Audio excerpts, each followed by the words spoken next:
Example 1, Kumar obtained 480 marks out of 600.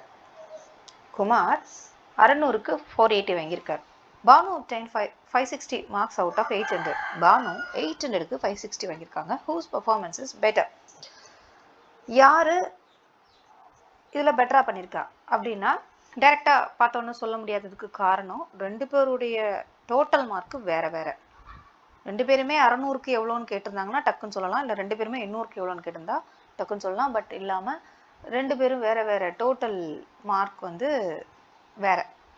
அப்படிங்கும்போது இப்போ நம்ம எப்படி சொல்கிறது யார் பெட்டராக பண்ணியிருக்கா அப்படின்னா, ஃபர்ஸ்ட் ஸ்டெப் என்ன பண்ணுறோம், இதில் நான் இப்போ ஃபஸ்ட்டு சொன்னது தான் பார்த்த உடனே டோட்டல் மார்க் எப்படின்னு பாருங்கள், understand the problem first. Total mark வந்து வேறு வேறு இருக்கா அப்படின்னா கண்டிப்பாக ரெண்டையுமே காமனாக ஒரு பர்சன்டேஜுக்கு மாற்றணும். காமனாக 100%க்கு 100க்கு எவ்வளோ அப்படின்னு மாற்றணும். ஓகே, இப்போ ஃபஸ்ட்டு நம்ம குமாருடைய மார்க்கை வந்து 100க்கு எவ்வளோன்னு மாற்றிடலாம்.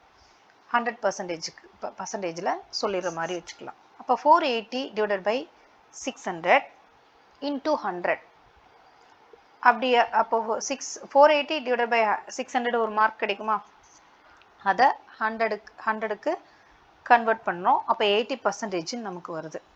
ஓகே, அப்போ குமார் வந்து 80%. ஸோ இதே மாதிரி 100க்கு எவ்வளோ அப்படின்னு பானுக்கு பார்க்கணும். ஸோ பானுக்கு அதே மாதிரி பார்த்தோன்னா 560 டிவைட் பை 800 இன்ட்டு 100 அவங்க 70% வருது.